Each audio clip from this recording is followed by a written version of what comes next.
दर्शकवृन्द नमस्कार। म परमेश्वर बर्तौला। दर्शकवृन्द, हामीले विभिन्न समयमा विभिन्न विषयवस्तुहरूलाई उठाउने गरेका छौँ। आज विशेष गरी बागमती नेटवर्क तपाईँ हेर्दै हुनुहुन्छ भने आज म साहित्यिक चर्चा गर्न गइरहेको छु।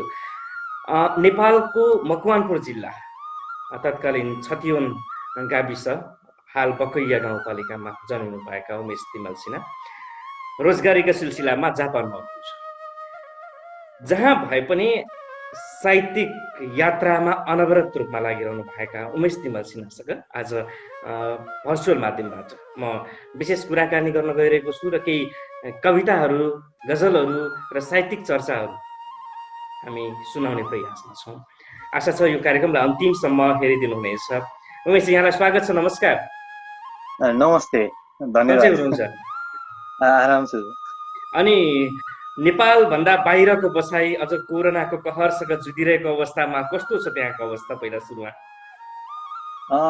नेपालसँग तुलना गरेर हेर्ने हो भने जापान बसाई चाहिँ अहिले नेपाल कोरोनासँग जोडिएर हेर्दा केही हदसम्म अलिक सहजै लाग्छ, किनकि यहाँ सङ्क्रमणको दर कम छ।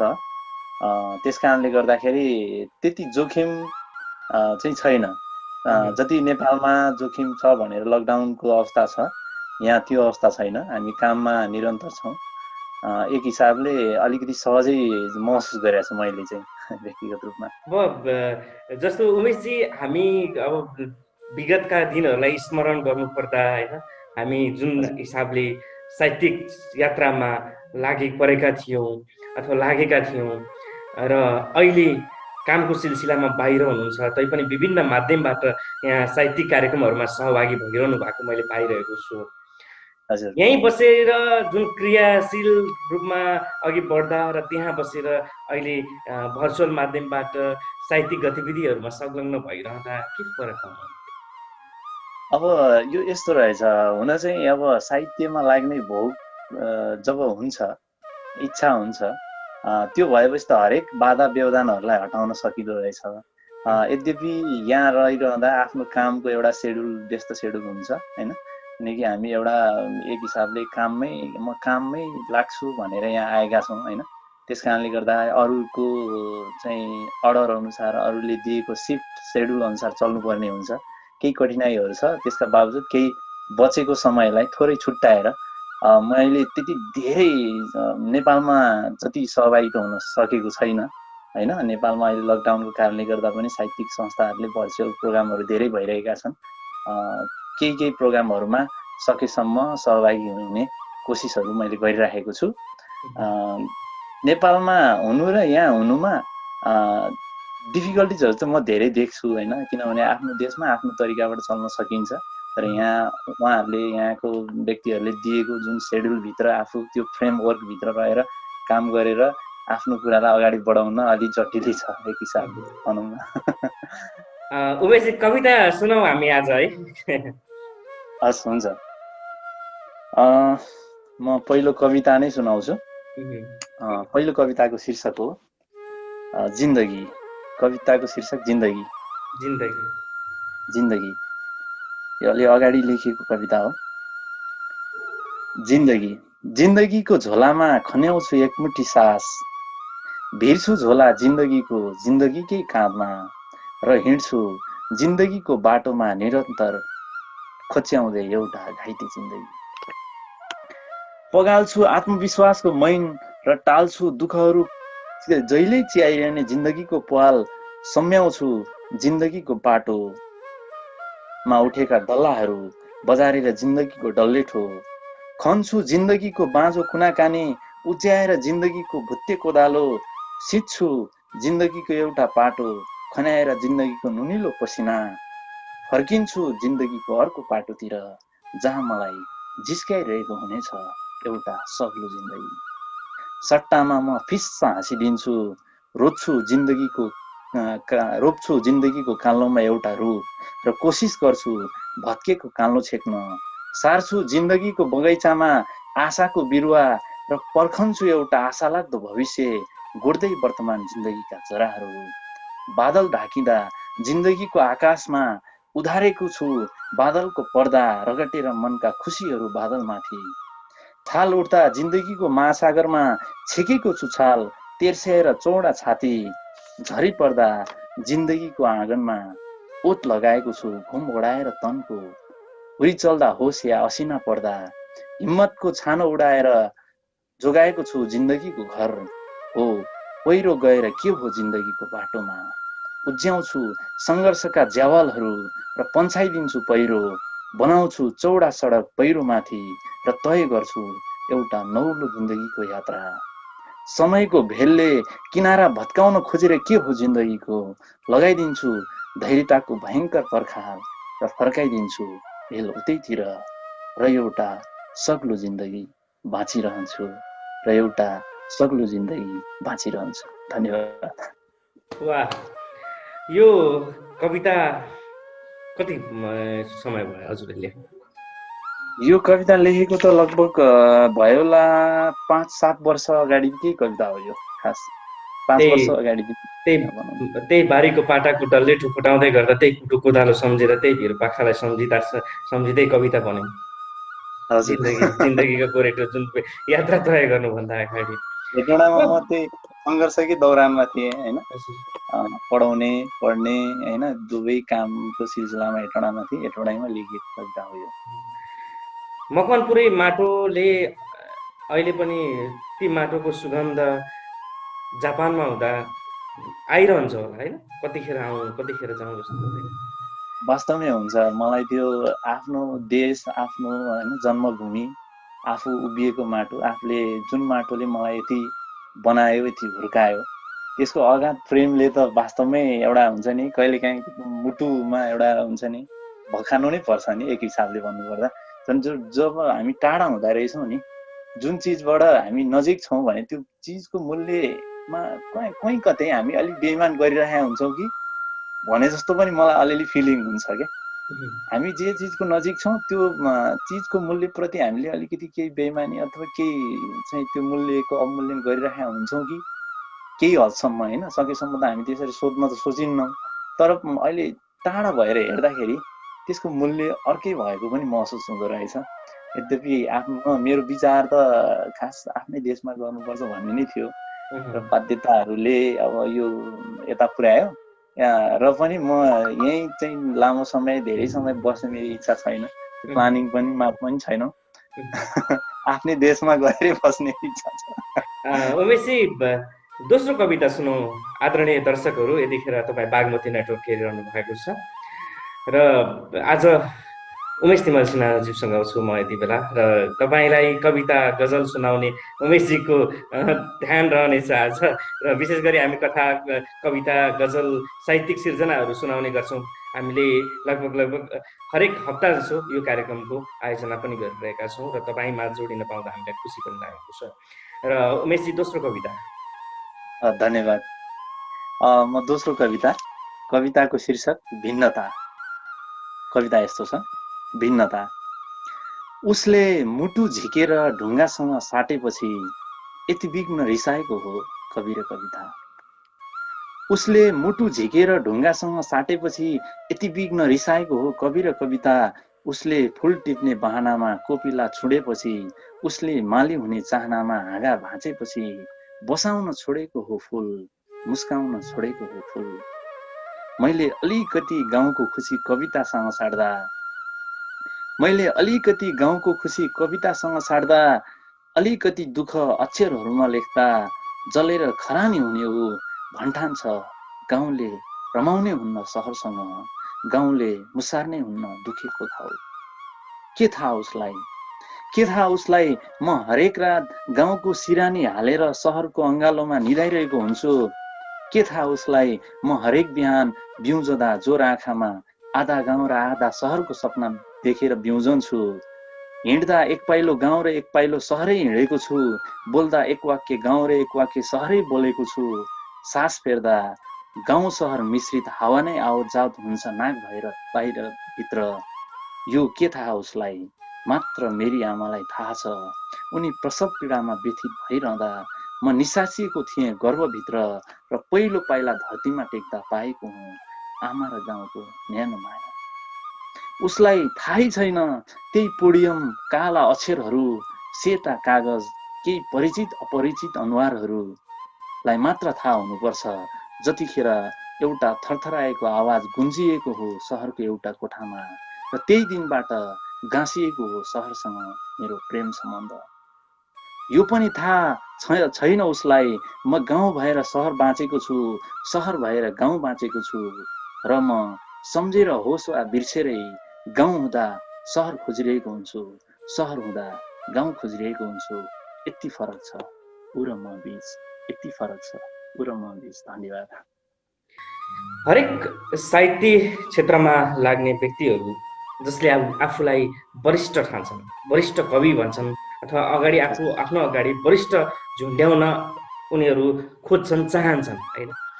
कतिपय कविहरू जो कविता लेखेर सिरानी मुनि कविता थन्क्याएर राख्नुपर्ने बाध्यता छ, कतिपय लेख्न नजानेकाहरू अलिअलि सिक्दै गरेकाहरू पुस्तकको रूप दिन थालिसकेका छन् र उनीहरूले आफूलाई एउटा सशक्त कविको रूपमा अगाडि उभ्याउन चाहन्छन्। र अर्को एउटा ट्रेन्ड के चलेको छ भने एउटा ठाउँकोले अर्को ठाउँलाई सम्मानित गरिदिने पुस्तक लेखिसकेपछि त्यो पुस्तकभित्र के छ, विषयवस्तुभित्र के छ भन्ने कुराको जानकारी नै नहुँदा पनि वरिष्ठको उपाधि दिने प्रचलन बढ्यो नेपालमा।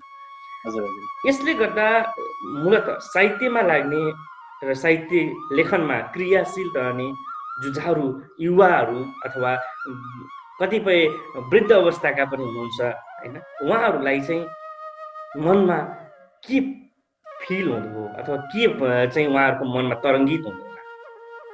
अब मलाई चाहिँ यो विषयमा के लाग्छ भने म पनि मकवानपुरमा रहेर 2वटा साहित्यिक संस्थाहरूको एउटा जिम्मेवारी पद भनौँ न होइन, झरना साहित्यिक परिवारको सचिव भएँ, त्यसपछि साहित्य सङ्घ मकवानपुरको सचिवको रूपमा पनि मैले लगभग 2 कार्यकालको पहिलो चाहिँ पूर्ण र दोस्रो चाहिँ आधी कार्यकाल भएपछि यता जापान आएँ होइन।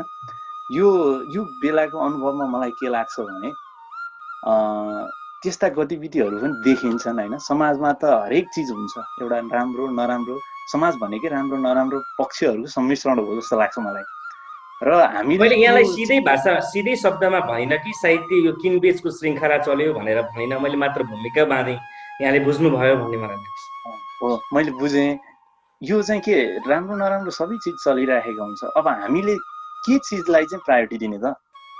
हामीले त के गर्नु पर्यो भने समाजमा देखिएका, देख्न नपाइएका, नछोइएका सबै प्रकारका व्यक्तिहरूलाई हाम्रो इफोर्ट लगाएर होइन राम्रा चिजहरूलाई अगाडि लिएर आउनु पर्यो। त्यो दूरदराजमा होस् वा तपाईँले भन्नुभएको जस्तै सिरानी हालेर सुत्नु परेको अवस्था होस्, त्यस्ता चिजहरूलाई हामीले अगाडि लिएर आउनुपर्छ। जुन चाहिँ साटफेर गर्ने, यताको पुरस्कार उता दिने, यताको उता दिने, त्यस्ता चलनहरू पनि केही अर्थहरूमा घुमाउरो तरिकाबाट डाइरेक्ट त हुन्न होइन, त्यस्ताहरू पनि देखिन्छन्। ती कुराहरूलाई चाहिँ हामीले सकेसम्म दुरुस्तान नै गर्नुपर्छ भन्ने मलाई लाग्छ होइन। यद्यपि त्यो चाहिँ केही अर्थहरूमा चाहिँ कस्तो पनि देखिन्छ भन्दाखेरि केही हदसम्म अब कोही व्यक्तिहरूलाई चाहिँ प्रोत्साहन गर्नु पनि पर्ने स्थितिहरू पनि हुन्छ। न कि त्यो इन्टेन्सन राखेर चाहिँ मलाई पुरस्कार दिएपछि उसले मलाई दिने, त्यस्तो खालको चलन चाहिँ त्यो एकदमै गलत हो। नेपाली साहित्यलाई त्यसले सही दिशामा लाँदैन नै। त्यस्ता कुराहरूको हामीले खुला रूपमा नै प्रतिवाद गर्नुपर्ने हुन्छ होइन। र हामीले अब साहित्य सङ्गम झरनामा रहँदाखेरि चाहिँ सकेसम्म त्यस्तो क्रियाकलाप सकेसम्म नगर्ने प्रयासहरू भएका थिए है, गरिएका पनि हुन्। र अबका दिनहरूमा पनि कसैले पनि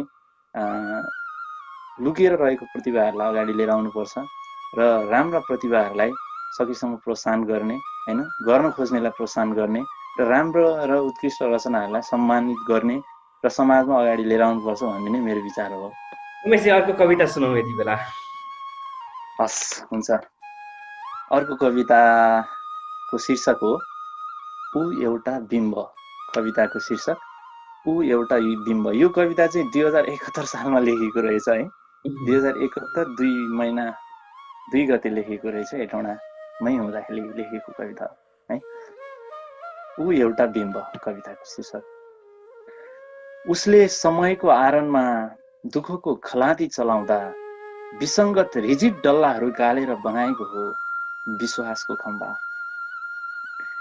उसले समयको आरनमा खलाती चलाउँदा विसङ्गतका रिजिड डल्लाहरू गालेर बनाएको हो विश्वासको खम्बा, विसङ्गतको सहर जलाएको हो झोसेर चेतनाको आगो, संसार छेकिरहेको दिमागको पर्खाल भत्काएर देखाइदिएको हो संसारको सुन्दर नक्सा।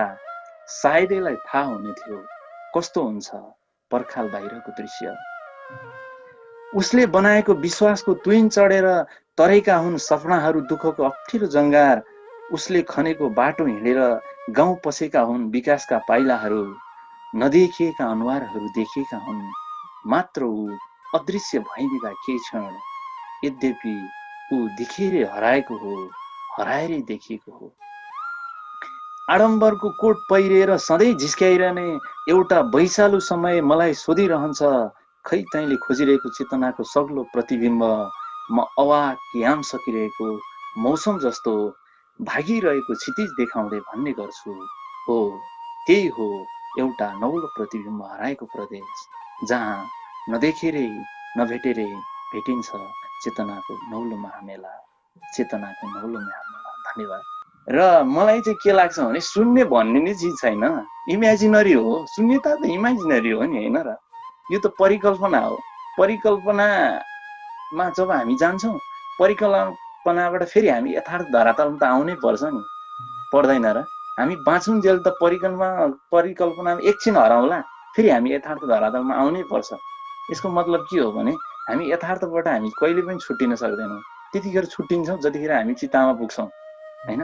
यसको मतलब भनेको परिकल्पना अर्थ के हो त? फेरि हामी यथार्थमा झर्नु छ नि।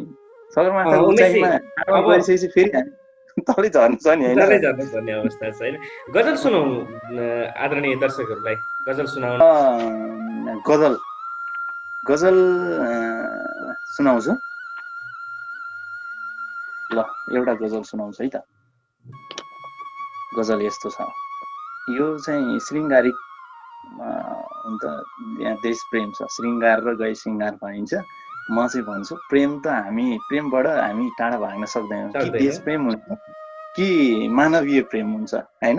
त्यस कारणले गर्दाखेरि यसमा चाहिँ अलिकति देश प्रेम आउँछ होला जस्तो लाग्छ।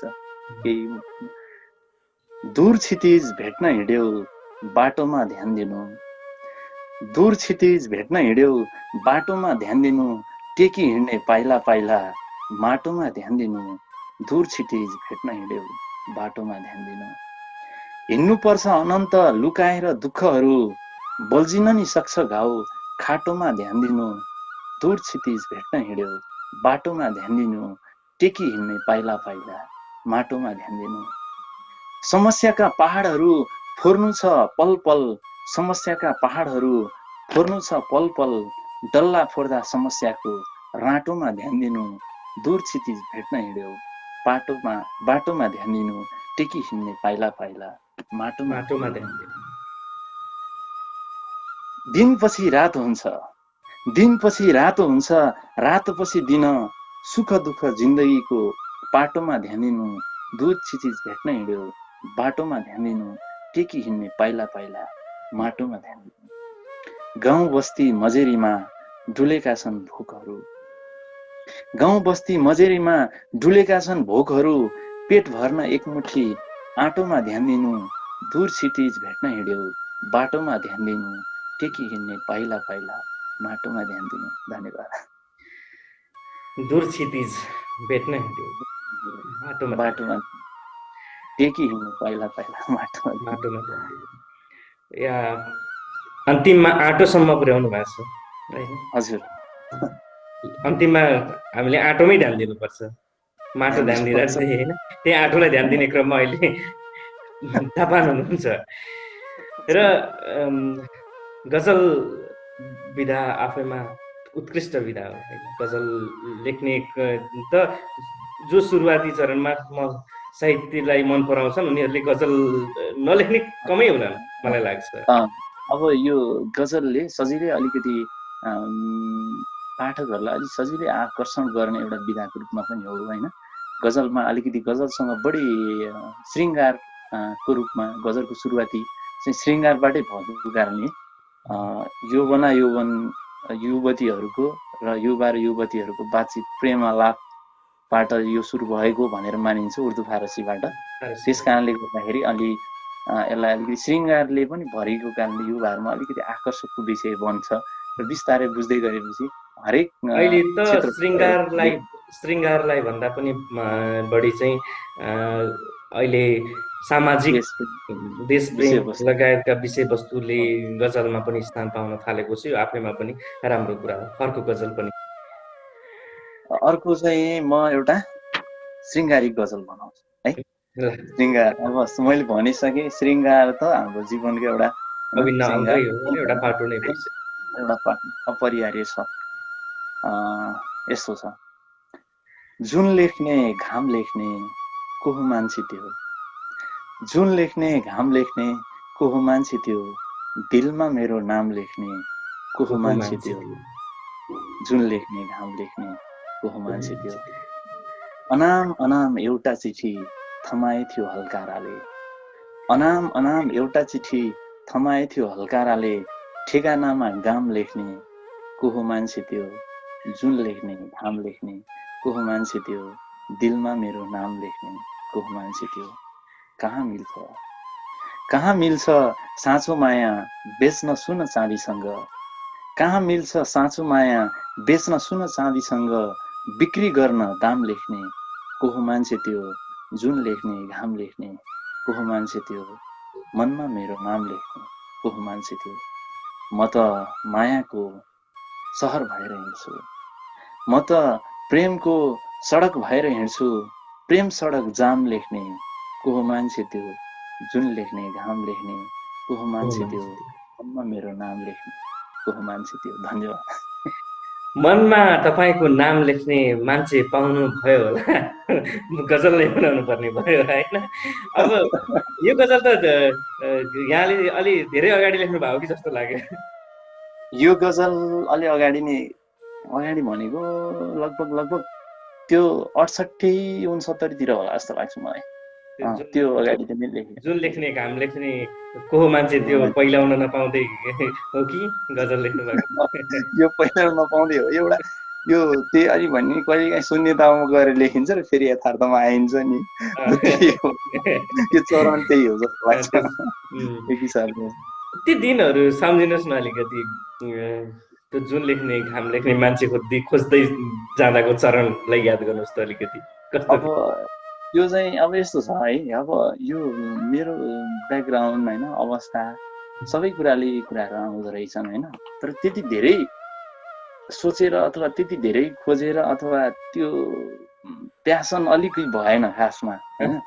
प्रेम त मान्छे कोही मान्छे अलिक आकर्षक मान्छे देखियो अथवा त्यस्तो व्यवहारहरू पाइयो भने मान्छे स्वाभाविक रूपमा आकर्षित हुने त एउटा मानवीय प्रक्रिया हो, सामान्य गुण हो जस्तो लाग्छ मलाई। त्यो हरेक मान्छेमा लागु हुन्छ। सुन्दर फुल देखेपछि कति राम्रो भन्ने त हुन्छ नै, तर त्यो एउटा उद्देश्य परक हिसाबले म चाहिँ यस्तो मान्छेसँग प्रेम गरौँ भन्ने खालको परिस्थिति चाहिँ मेरो जीवनमा खासै आएन भनौँ होइन। कुनै समय भयो, तर फेरि त्यस्तो टाइपको म अलिक होइन कसैलाई एप्रोच गरिसकेपछि चाहिसकेपछि त्यस्तो रिस्पोन्स फेरि दोहोऱ्याएर अलिक गरी नगर्ने टाइपको भएर पनि होला जीवनमा। त्यसो भनेपछि जहाँ तीर हान्नु भयो त्यही तीरले अहिलेसम्म काम गर्यो। अब त्यसरी पनि अब होइन। अब त्यो मेरो खासै अब एक हिसाबले माघी विवाह नै हो होइन, हाम्रो एउटा गाउँ हो। अनि त्यो हो प्रेम त अब मान्छे भनेपछि प्रेमसँग गाँसिएका लेखिएका कविता गजलले काम गरेन, त्यो शून्यबाट यथार्थमा आउने बेलासम्म। त्यही हो, प्रेमै भएन पनि नभनौँ होइन। प्रेम त भन्छ, मान्छे देखेपछि प्रेम हुन्छ, तर त्यस्तो लामो मसँग त्यस्तो लामो इतिहास भएको प्रेम चाहिँ अलि भएन भनौँ न होइन। उमेशजी, कुराकानी भयो, धेरै खुसी लाग्यो। जाँदा जाँदै एउटा कविता सुनाऊ र आजलाई बिट मार्नु पर्ने हुन्छ। म जाँदा जाँदै एउटा कविता सुनाउँछु। मैले अन्तिममा सुनाउने कविता यो कविताको चाहिँ एउटा संयोग छ है। यो कविता 2072 साल वैशाख 12 गतेको भूकम्प र यो मेरो कविताको जन्म एकै दिन भएको थियो। उमेर एउटै हो है। पुष्पलाल स्मृति पुस्तकालयमा हामी प्रोग्राममा थियौँ र मैले यो कविता वाचन गरिसकेको थिएँ भर्खर। कविता सकिसकेपछि पुष्पमा आचार्य सर हुनुहुन्छ, उहाँले कविता वाचन गरिदिनु हुन्थ्यो। त्यो बेला भूकम्प गएको थियो, हामी भागाभाग गरेका थियौँ। संयोगवश यो कविताको संयोगले त्यो 12 गते म हेटौडामै हुप्रचौर नजिकै थिएँ है। बडा संयोग छ, हामी एउटा संयोगशाली मान्छेहरू एक ठाउँमा भेला भएको छौँ होइन, भर्चुअल माध्यमबाट भए पनि। अब यो कविताको शीर्षक पनि भए थियो। हामी भएमा बाँचिरहँदा भए कविता सुनाएको थियौँ है। कस्तो छ त भयो। भयो कविताको शीर्षक भयो। डहर बनाउन